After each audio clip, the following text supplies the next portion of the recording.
Satu hal yang perlu kita coba sadari betul dan kita bangun di dalam diri kita, bahwa cinta itu adalah anugerah dari langit. Cinta itu adalah anugerah dari langit. Bahwa cinta itu adalah pemberian dari Allah Subhanahu wa taala. Dan gak mungkin Allah memberikan rasa cinta yang membuat seorang hamba bertambah dosa, itu gak mungkin. Yang menambah dosa, yang menambah kejauhan kita dari Allah Subhanahu wa taala pasti bukan cinta. Jadi kalau ada rasa yang buat kita nggak khusyuk dalam sholat, pasti bukan cinta. Kalau ada rasa yang bikin kita jadi sakit hati, pasti bukan cinta. Kalau ada rasa yang kemudian bikin kita malah melakukan perbuatan-perbuatan yang Allah nggak suka, pasti bukan cinta. Itu disebut dengan wasawisus syaitan, yang ada di dalam hawa nafsu manusia. Sedangkan cinta semuanya berasal dari Allah Subhanahu wa taala. Dan cinta yang Allah titipkan kepada kita di antara hamba-hamba Allah di muka bumi, di langit dan seterusnya, itu cuma satu bagian dari 100 bagian cinta yang Allah simpan di dalam surga. Jadi satu bagian itulah yang kemudian kita lihat dari seorang ibu kepada anak, dari seorang ayah kepada putranya, dari seorang anak kepada orang tuanya, dari seorang pasangan kepada pasangannya, suami istri, istri kepada.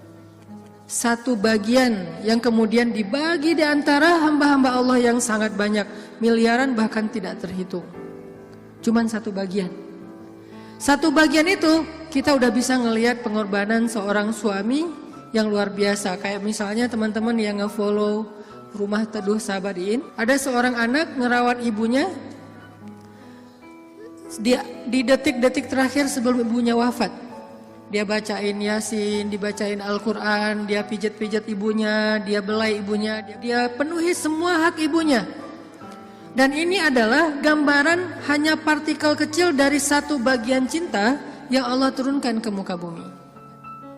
Ini hal yang perlu kita sadari dulu teman-teman, bahwa cinta itu asalnya dari langit. Kalau kita butuh cinta dari siapapun, cinta dari orang soleh, cinta dari ulama, cinta dari orang tua, cinta dari pasangan, cinta dari calon pasangan, cinta dari mantan yang pengen balikan, cinta dari mana aja lah. Carinya tuh bukan di bumi, carinya di langit. Makin rendah sujud kita, makin kita menggetarkan arasy di langit. Tapi kalau kita cari cinta dengan cara sering-sering posting, itu juga diedit semalaman, kita nggak bakalan dapat cinta. Kita dapatnya apa? Waswasah, bukan cinta. Terus nggak boleh posting Ustaz? Boleh, dan saya juga sering posting, cuman bukan gitu cara mencari cinta. Apalagi diedit habis-habisan, pakai apa aplikasi berganti-ganti. Ini kurang apa bright lah, apa kurang charming. Akhirnya diedit. Justru yang muncul dari itu adalah kekecewaan. Makanya kalau kita mencari cinta itu adalah dengan sujud, dengan doa, dengan taqarrub kepada Allah Subhanahu wa taala, mendekatkan diri pada Allah. Sehingga kalau kita udah cinta dari Allah Subhanahu wa taala, maka Allah akan mendatangkan sekian banyak orang untuk mencintai kita. Ada yang dengan status pasangan, ada yang dengan status orang tua, ada yang dengan status teman, ada yang dengan status apapun, bahkan kadang nggak dikenal, tapi dia mencintai kita karena Allah Subhanahu wa taala. Dan itulah cinta yang berlimpah. Kebayang nggak di antara banyak makhluk, kira-kira gimana yang 99 bagian yang Allah simpan di dalam surga, dan itu diberikan hanya kepada segelintir hamba Allah yang masuk ke dalam surga doang. Kan banyak yang nggak dibangkitkan ya, hewan, tumbuhan, mereka tidak dibangkitkan kecuali beberapa jenis hewan dan tumbuhan yang disebutkan di Al-Quran. Tapi pada umumnya hewan tidak mengalami hari berbangkit. Jadi tidak ada hewan yang mendapatkan 7 golongan hewan yang dapat naungan di padang mahsyar, nggak ada itu. Yang ada manusia. Kalau hewan ngikut manusia, kalau dia berjasa dalam dakwah manusia dia terlibat. Tapi pada umumnya hewan dan tumbuhan itu tidak dibangkitkan.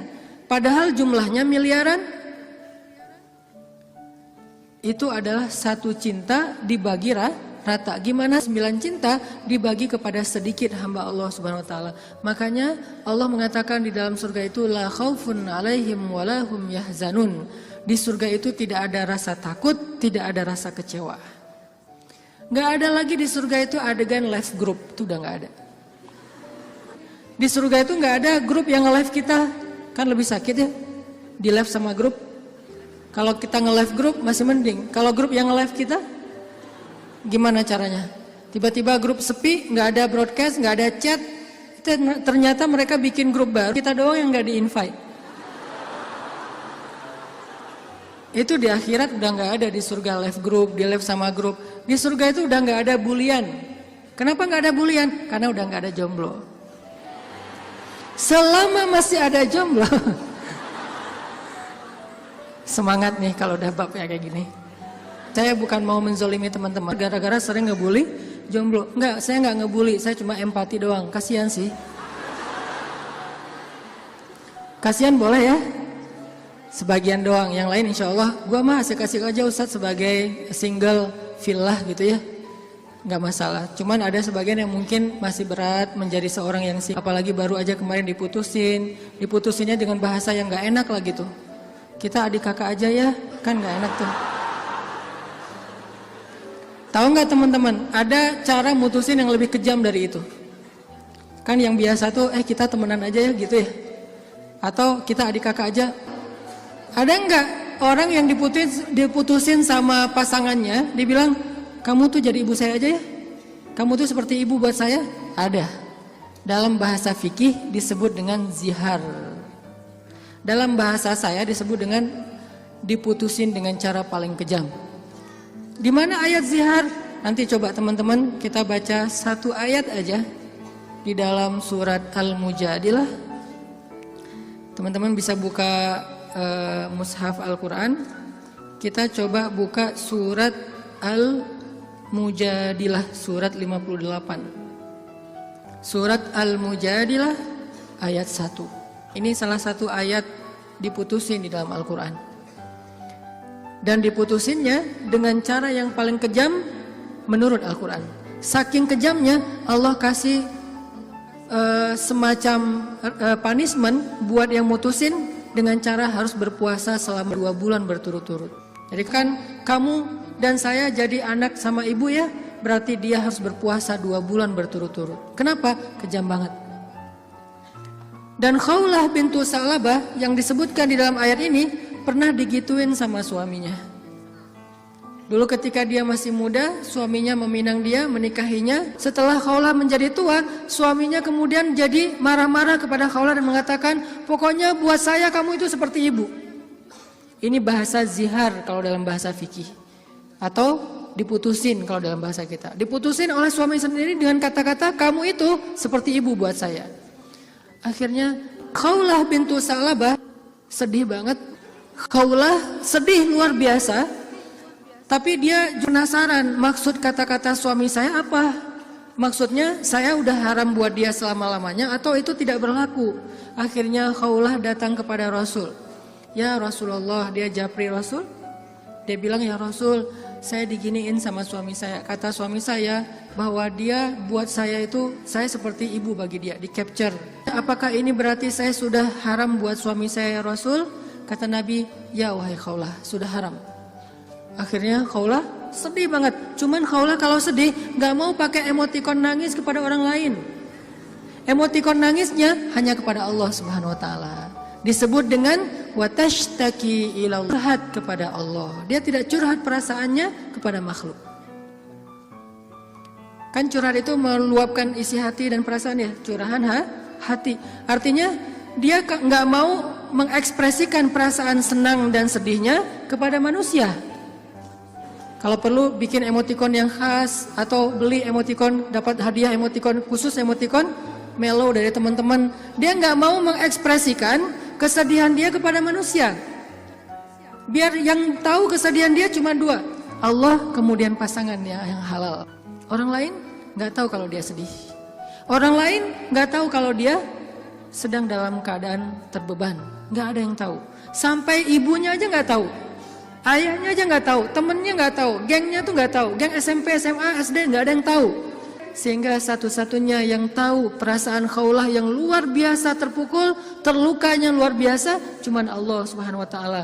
Wa tashtaki ilallah, kemudian dia curhat kepada Allah. Itu cara yang paling baik dalam menemukan cinta. Ketika cinta itu mulai flat, ketika cinta itu mulai nggak ada rasanya, maka menumbuhkan kembali cinta itu dengan cara watashtaki ilallah. Gini caranya. Bukan gini. Tapi hal yang paling baik untuk dia lakukan kalau dia pengen merefresh cintanya, menambah rasa cinta, dan itu nggak hanya berlaku untuk pasangan, berlaku juga untuk teman, cinta karena Allah, berlaku juga kepada guru, berlaku juga kepada orang tua, berlaku kepada anak.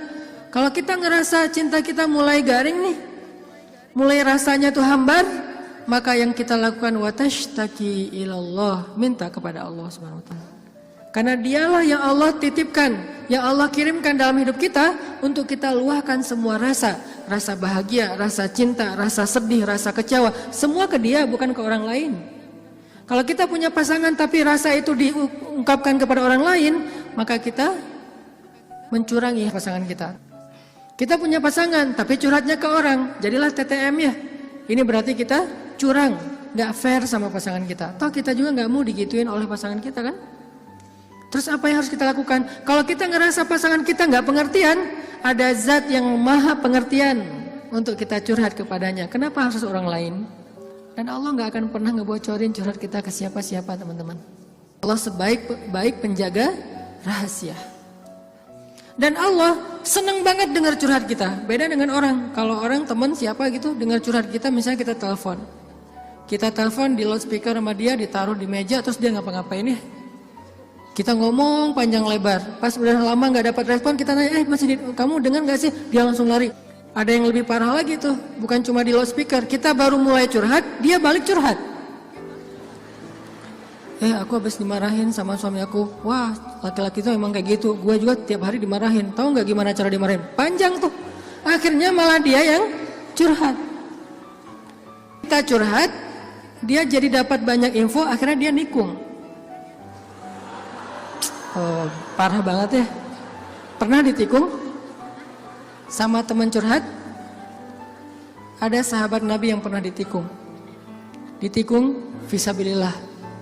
Namanya Abu Darda. Abu Darda, temenin aku dong. Ngapain? Ngelamar seorang perempuan, seorang cewek. Soleha, hafizah, cantik, terpelajar. Kayaknya nih calon makmum ideal banget. Kenapa ideal? Dia salah baca ketika sholat, dia bisa benerin. Tapi insya Allah imamnya gak bakalan salah baca. Kalau yang dibacanya Al-Ikhlas ya. Gua mah pede, gak nyari makmum yang hafiz-hafiz banget. Kenapa? Karena kalau ngimamin surat Al-Ikhlas, jadi gak pernah salah. Salman ngajak Abu Darda. Abu Darda nemenin, datang ke rumah cewek itu. Pak, saya mewakili Salman, pengen ngelamar anak bapak, putri bapak. Kata bapak ini, ya udah saya tanyain dulu ke putri saya, kalau dia setuju nanti saya nikahkan kalian. Harus nanya dulu ke perempuannya, ke putrinya, karena nggak boleh nikah paksa dalam Islam. Sama dengan nggak boleh menghalangnya yang sudah punya niat baik untuk menikah. Sama dengan kita menghalang-halangi anak kita untuk datang ke masjid beribadah. Calon mertua. Nggak boleh menyusah-nyusahin anak kita yang pengen beribadah. Apa ibadahnya? Nikah. Bukankah nikah itu setengah dari agama? Selama itu kita perhatikan bukan sesuatu yang sangat beresiko, yang terlalu terburu-buru, ceroboh, maka biarkan mereka melihat kebesaran Allah Subhanahu wa taala di dalam rumah tangganya. Rumah tangga seperti usaha dibangun dari nol, tiba-tiba Allah kasih banyak kemudahan setelahnya. Udah selesai lamar, ditanya sama ayahnya kepada putrinya. Nak, gimana tuh ada satu orang cowok di depan ngelamar kamu? Yang mana? Itu yang Salman, yang orang Asia. Anaknya kemudian keluar ngintip. Ngintip bahasa kita stalking. Karena ada seorang perempuan dilamar, kemudian dia gak pede gitu. Dia bilang ke Rasulullah, ya Rasulullah, boleh gak kalau saya tuh aib saya bahwa dia kepalanya ini rambutnya banyak yang sudah rontok karena penyakit. Kemudian dia bilang, boleh nggak saya pakai rambut palsu atau saya tutup rambut saya dan saya nggak kasih tahu ke siapa-siapa kalau rambut saya itu udah rontok. Kata Nabi, sampaikanlah. Jadi nggak perlu diedit, nggak perlu dibikin yang sekeren mungkin, tapi kemudian orangnya kecewa. Dia stalking, oh itu cowoknya. Kalau yang di sebelahnya itu Abu Darda, ya sudah. Akhirnya si cewek menerima lamaran, tapi bukan untuk Salman, untuk Abu Darda. Datang bapak itu. Alhamdulillah saya udah bicara dengan anak saya. Oh gimana Pak, Salman udah deg-degan gitu. Sabar ya Salman, ternyata anak saya belum berkenan untuk menikah dengan Salman. Oh nggak apa-apa Pak. Cuman anak saya ternyata ridho menikah. Oh apa-apa. Jadi nggak enak hati gitu kan. Aduh Salman, ini bukan saya loh ya. Mintakan tadi kamu dengarkan saya ngomong apa. Kata Salman, udah biasa aja kali Abu Darda. Tapi saya nggak mau nikung kamu. Udah nggak apa-apa. Kan Allah menciptakan kita berpasang-pasangan. Masing-masing udah ada takdirnya. Akhirnya Abu Darda nggak enak banget. Si bapak juga terlalu vulgar. Harusnya kan biarin dulu mereka pulang di Japri ya. Abu Darda balik kan bisa ya. Abu Darda ditelepon gitu balik, mau ada yang diobrolin. Kenapa di depan Salman? Sehingga Salman jadi sedih. Enggak, ternyata mereka paham. Cinta mereka itu karena Allah Subhanahu wa taala. Kalau belum berjodoh berarti emang bukan itu cintanya. Dan mereka tidak akan memberikan hatinya karena hati itu satu-satunya organ di datu yang paling berharga, dan dia nggak akan ngasih kecuali kepada orang yang sudah berakad. Saya terima nikahnya, dan kemudian dikatakan oleh saksi sah. Kecuali saksinya mantan, itu nggak bakalan sah. Saya terima nikahnya. Gimana saksi? Belum. Oh ya, ulangi lagi. Udah 100 kali, belum aja. Kenapa? Saksi nggak bisa move on. Yang lebih berat tuh bukan saksinya yang mantan, KUA-nya yang mantan. Tuh parah tuh. Ini kenapa ya persyaratan nggak ada yang lengkap ya? Semuanya persyaratan kurang aja gara-gara KUA-nya adalah mantan. Nauzubillah ya. Kan pernah viral tuh di Instagram yang seseorang ngelakuin kriminal kemudian disidang. Kebayang gak sih pas lagi disidang gitu ternyata ketua majelis hakimnya itu mantan kita. Wah, jadi kamu setelah putus dari aku jadi gini? Iya, aku gak bisa hidup lagi tanpa kamu. Ya udah apa? Kamu saya vonis menikah dengan saya. Gak penting juga. Nah akhirnya kita balik lagi ke cerita Khawlah. Khawlah curhat kepada Allah. Ketika ada masalah, Khawlah bilang, ya Rabbi ilahi. Dia curhat, dia nangis, dia habis-habisan hanya di hadapan Allah saja. Ketika di hadapan manusia, dia nggak mau menunjukin dirinya lelah di hadapan manusia. Dia nggak mau menunjukin dirinya fragile di depan manusia. Dia hanya menunjukkan kelemahan dirinya di hadapan Allah. Allah ilahi, saya fakir sedangkan engkau maha kaya. Saya lemah sedangkan engkau maha perkasa. Saya bodoh sedangkan engkau maha bijaksana. Saya bingung sedangkan engkau maha tahu segala-galanya. Kita tunjukkan semua kelemahan kita, curhatnya kepada Allah, jangan kepada makhluk. Dan Allah senang banget dengar curhat hambanya. Apa nama Allah yang maha mendengar? Sami'un. Allah itu gak pernah lelah mendengar curhat, doa, dan semua isi hati hamba-hambanya ketika mereka berbicara kepada Allah. Ya Allah, ya Allah. Setiap hari kita berdoa kepada Allah dengan doa yang sama, Allah gak pernah bosan. Makanya Allah As-Sami', yang maha mendengar. Makin panjang curhat kita, Allah makin sayang sama kita. Beda kan sama orang, makin panjang curhat kita, makin ditandain besok-besok kalau kita telepon gak akan diangkat lagi. Pura-pura sibuk lah, terus kalau kita WA, Japri gitu nggak dibaca-baca, pura-pura tadi tinggalan handphonenya apa segala macam. Karena gitu kita mau curhat, bukannya Allah mendengar doang, malah Allah mendatangi kita. Wa idza salaka ibadi anni, kalau hambaku bertanya kepadamu, di mana Allah? Saya pengen curhat. Wa idza salaka ibadi anni fa inni qarib. Aku dekat. Artinya ketika kita pengen curhat, Allah mendatangi kita. Kadang-kadang kita nggak pengen curhat aja, Allah mendatangi kita karena pengen dicurhatin. Kan baik banget Allah tuh. Padahal kan yang butuh kita ke Allah, bukan Allah butuh kita. Tapi karena saking pemurahnya Allah, dari arasnya turun ke langit dunia. Setelah turun ke langit dunia, Allah bertanya, hal min dhi hajah, ada enggak hamba-hambaku yang butuh pertolongan? Allah manggil-manggil kita tuh di langit dunia tuh. Allah manggil-manggil kita, kita tidur. Ilfil nggak Allah? Besok datang lagi. Hal min dzi hajah, ada nggak hamba-hambaku yang butuh pertolongan? Masih tidur. Ilfil nggak? Besok datang lagi, dan itu berlaku dari sejak Allah menciptakan manusia sampai hari kiamat. Nggak pernah Allah ilfil sama kita. Inilah tempat curhat yang paling baik. Hanya ada dua, satu kepada Allah, kedua kepada pasangan. Kalau tidak ada pasangan, bolehlah sesekali kepada orang tua. Tapi kadang-kadang harus dibatasi juga. Karena ada hal-hal yang kalau kita sampaikan kepada orang tua, pasangan kita nggak ridho.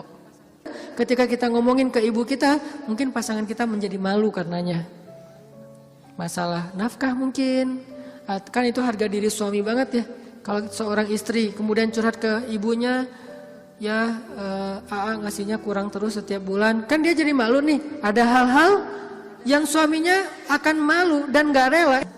Terus kepada siapa yang insya Allah suami kita gak malu? Kepada Allah. Ya Allah, suami saya ngasih nafkah kurang terus udah berapa bulan. Saya sih berharap gak usah banyak-banyak ya Allah, 30 juta aja sebulan. Ini masih kurang 29 juta, kurang sejuta curhat ya. Karena suami kita juga curhatnya ke Allah. Ya Allah, saya pengen nambahin nafkah buat istri saya. Ya Allah, ya Allah, ya Allah. Dua-duanya curhat nih. Kalau perlu curhatnya sambil pegangan tangan, kan seru tuh. Coba kalau masih sendiri, pegangan tangan siapa? Gini-gini. Mana ya tangan? Kalau sholat tahajud berdua sama sendiri. Kalau sendiri, yang banguninnya alarm. Nggak enak banget tuh. Ring, apa sih berisik? Tapi kalau udah berpasangan, yang banguninnya suara lembut. Kang, bangun. Akhirnya makin tidur.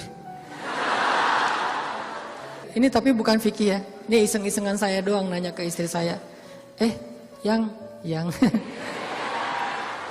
Kalau kita sholat tuh boleh nggak sih gandengan? Istri saya nanya, gandengan gimana? Jadi kita tengah malam tuh nanya-nanya kayak gituan. Gandengan gimana? Gini, jadi kita takbir terus. Boleh nggak sih kayak gitu? Nanya ya. Tapi kalau deketan boleh kan? Boleh. Ya udah deketan lagi dong. Lagi sah. Bisa nggak ngomong kayak gitu ke teman kos-kosan? Deket lagi dong. Bahaya. Makanya teman-teman curhat sama Allah SWT. Analogi dan contoh kasusnya mungkin masalah cinta dengan pasangan ya. Tapi moral of the story-nya itu bisa kita pakai dalam apa aja.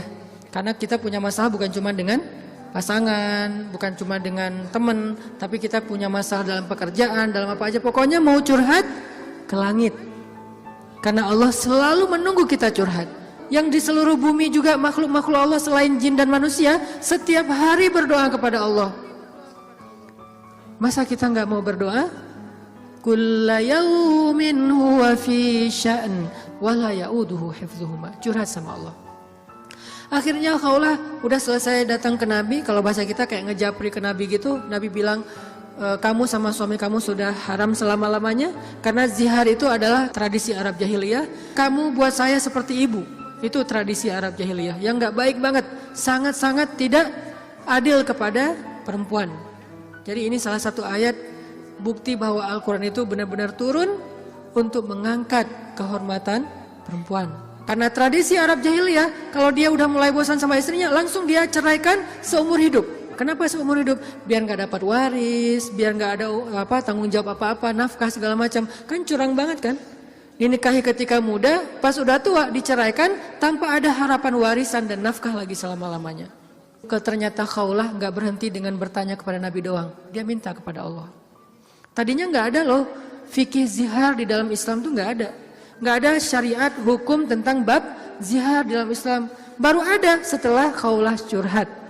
Jadi bisa dibilang beberapa syariat Islam itu muncul hasil dari curhat-curhat para hamba. Apa arti Al-Mujadilah? Perempuan yang sedang curhat. Ini surat curhat di dalam Al-Quran. Akhirnya turun ayat, Allah sudah mendengar pembicaraan kalian berdua. Allah tahu banget isi japri-japrian kalian. Kemudian Allah mengatakan zihar itu adalah dosa besar. Dan orang yang melakukan zihar tidak berlaku untuk istrinya.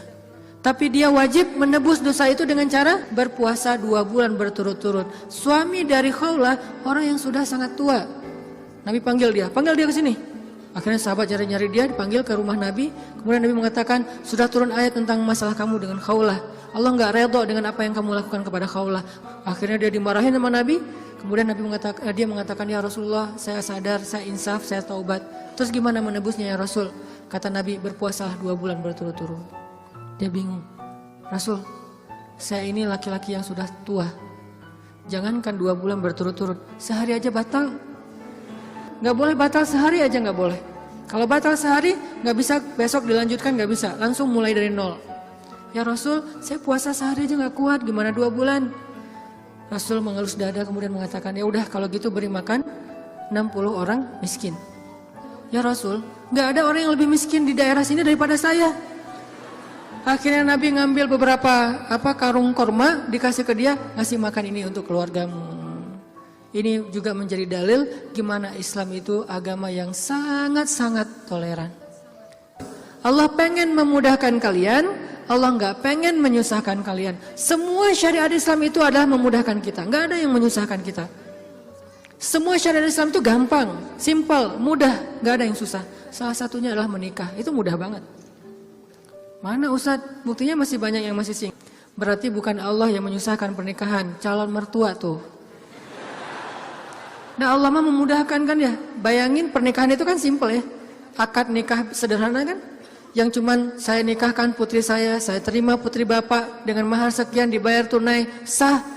Akhirnya berubahlah status, berduaan apalagi dan seterusnya apalagi dosa aja isinya. Sekarang berubah. Memandang aja berpahala. Apalagi ya. Memandang aja berpahala, kebayang gak tuh? Memandang pasangan itu sama kayak memandang Ka'bah. Duduk sambil ngeliatin Ka'bah itu pahalanya kayak 2 rakaat sholat loh. Sholat mutlak.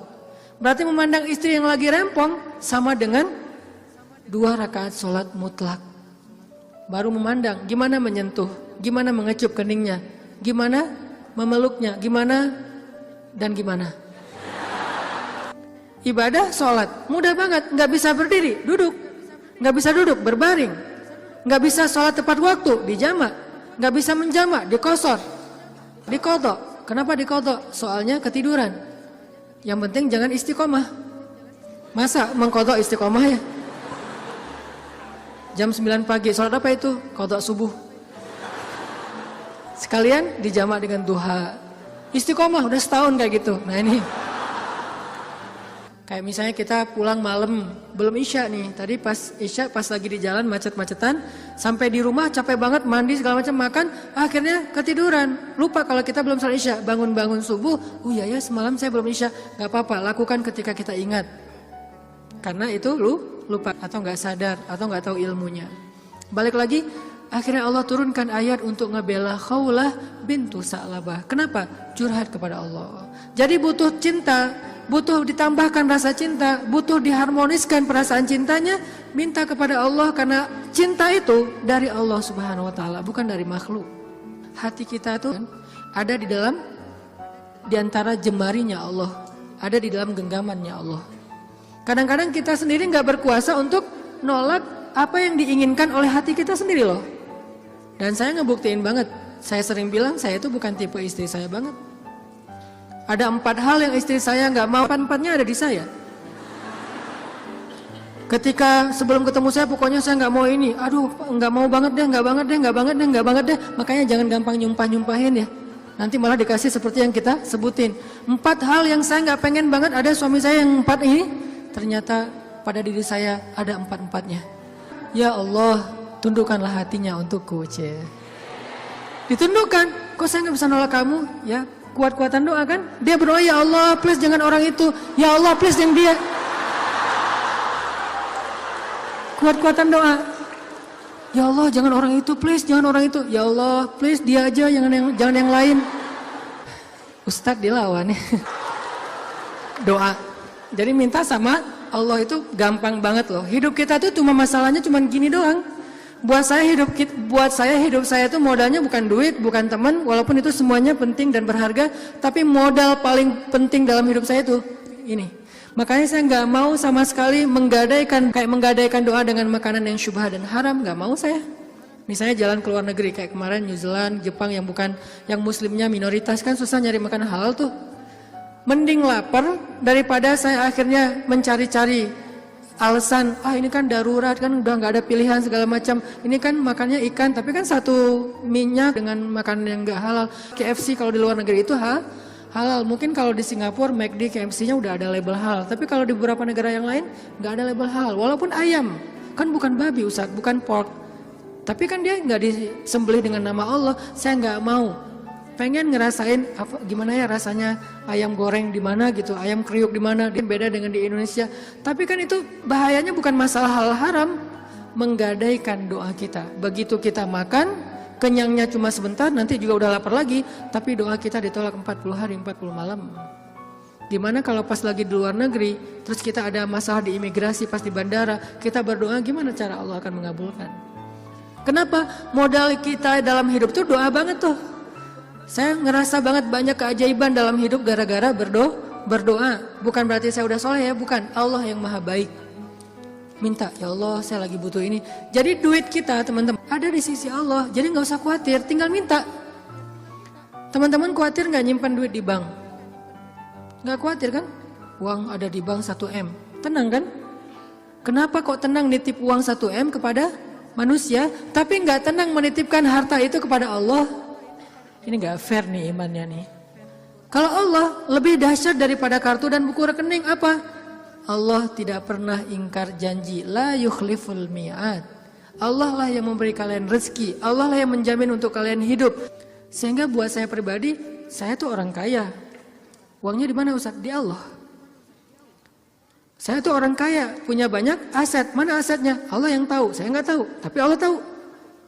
Kan gitu kan, sederhana sebetulnya, gampang banget. Duit ada di Allah. Sama kayak orang bilang, saya banyak duit, alhamdulillah sekarang ada beberapa ratus juta. Di mana? Di bank. Aman? Enggak. Walaupun kita merasa nyaman, tapi enggak aman. Kalau di Allah, kita enggak merasa nyaman, padahal itu yang paling aman. Tapi kan enggak ada wujudnya Ustaz. Emang di bank ada wujudnya? Tapi kan enggak ada bukti apa-apa segala macam. Apakah Allah pernah ingkar janji? Enggak pernah.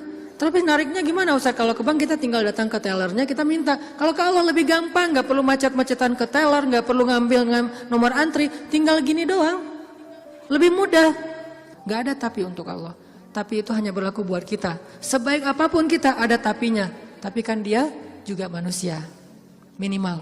Kalau nggak, tapi kan dia nggak jujur. Tapi kan dia jahat. Tapi kan dia curang. Kalau dia orang baik, tapi kan dia manusia. Tetap ada kurangnya kan? Kalau Allah nggak ada tapinya. Allah nggak akan memberikan harta karena kekurangan. Allah maha kaya. Allah terlalu sibuk. Allah maha kuasa. Allah nggak dengar. Allah maha mendengar. Allah misalnya nggak melihat. Allah maha menyaksikan. Apa sih yang kita persoalkan dari Allah? Tinggal gini doang. Tapi saya udah sering gini nggak didengar sama Allah. Berarti kita nggak punya kontrak. Kontrak itu udah kita batalin dengan makanan yang haram. Kontrak itu udah kita batalin dengan memutuskan silaturahim. Kontrak itu udah kita batalin dengan berburuk sangka kepada Allah. Itu kan yang membatalkan kontrak. Begitu kita berburuk sangka kepada Allah, apa sih maunya Allah nih? Ya Allah, please tolong saya dong. Tapi ngomongnya apa sih maunya? Allah, batal kontraknya. Harusnya kita mengatakan, ya Allah, bantu saya ya Allah. Saya yakin tidak ada sesuatu yang sia-sia dari takdirmu. Kita berbaik sangka kepada Allah, maka Allah pasti akan menunaikan janji. Wa aufu bi ahdi, ufi bi ahdikum. Tunaikan janji kalian kepada aku tunaikan janji aku kepada kalian. Modal itu doa banget teman-teman.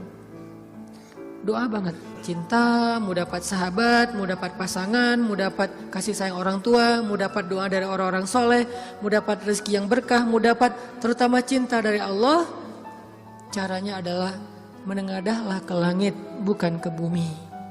Sujudlah di bumi, lalu memintalah ke langit. Maka Allah Subhanahu wa ta'ala akan melimpahi kita dengan rasa. Tinggal kita yakin aja sama Allah. Masalah yakin inilah yang membuat kita kadang-kadang jadi harus menunggu. Menunggu keajaiban dari Allah tergantung tingkat keraguan. Makin besar ragu kita, makin lama kita menunggu datangnya pertolongan Allah. Makin kuat keyakinan kita, makin cepat datangnya pertolongan Allah. Orangnya soleh banget, imannya pasti kuat tuh. Tapi dia belum ditolong aja sama Allah. Nah, berarti kita belum paham cara Allah menolong kita. Allah nolong kita itu dengan dua cara teman-teman. Pertama, pertolongan UGD. Apa yang dilakukan Allah? Allah akan menolong hati kita terlebih dahulu. Bukan masalah kita diangkat, hatinya yang dikuatkan. Itu pertolongan Allah. Tapi diuji oleh Allah dengan sakit, dengan kemiskinan. Kok Allah nggak mendengar doa dia? Nggak, Allah mendengar doa dia. Terus apa bukti pertolongan Allah? Allah nggak langsung ngasih dia duit, sembuh dan segala macam, bukan. Allah kuatkan hatinya sehingga kita nggak habis pikir, kok dia bisa bertahan ya dengan kondisi kayak gitu. Kok dia tetap bisa bahagia ya dengan keluarganya dalam kondisi kayak gitu. Ibu di rumah Teduh Sahabadiin itu, ibu ini pasien kanker apa gitu. Beliau udah parah banget dan dirawat sendiri di rumah sakit, nggak ada yang jagain. Kenapa? Karena suaminya lumpuh. Kebayang nggak tuh ujian rumah tangga? Anaknya masih kecil-kecil, salah satu anaknya tuh SMA ngurus ayahnya. Sementara suaminya lumpuh udah nggak bisa ngapa-ngapain, maaf. Buang air kecil, air besar di tempat tidur, semuanya di tempat tidur, nggak berdaya. Istrinya kanker stadium lanjut, dirawat di rumah sakit Hasan Sadikin, tapi nggak dapat kamar sehingga harus bolak-balik. Kalau bolak-balik ke rumah jauh, akhirnya tinggal di rumah Teduh. Cuman yang pertanyaan istri saya agak heran, udah berapa lama suaminya lumpuh? Udah 3 tahun. Istri saya ngelihat anaknya baru 1 tahun. Loh, anaknya baru 1 tahun ya? Iya. Suaminya udah lumpuh 3 tahun. Terus gimana caranya? Maksudnya masih bisa dikasih keturunan, yang penting jangan dibayangin aja. Gak boleh ngebayangin. Kita hanya ngebahas hikmah. Bukan kok bisa ya? Masya Allah luar biasa ya. Allah masih tetap ngasih kebahagiaan kepada mereka. Anak bayi sebagai hiburan buat mereka. Kalau suaminya lagi kangen anaknya dibawa ke rumah. Kalau istrinya lagi kangen dibawa ke rumah sakit. Ganti-gantian penyejuk hati mereka. Allah pengen menguatkan hati mereka dengan sakitnya lewat seorang bayi. Itu cara Allah menolong kita teman-teman sebelum diangkat masalah kita. Sehingga jangan salah paham kalau ada orang soleh miskin. Kalau ada orang soleh sakit. Kalau ada orang soleh kena musibah terus. Mungkin Allah tidak langsung menyelesaikan masalah dia. Tetapi Allah lebih suka untuk menjaga hati dia. Karena dengan cara kayak gitu Allah akan terus dekat dengan dia. Kadang kalau kita diselesaikan masalahnya oleh Allah tiba-tiba jadi jauh kan? Ya Allah tolong saya tahajud 1 juz 1 malam. Luar biasa tuh kalau lagi ada masalah.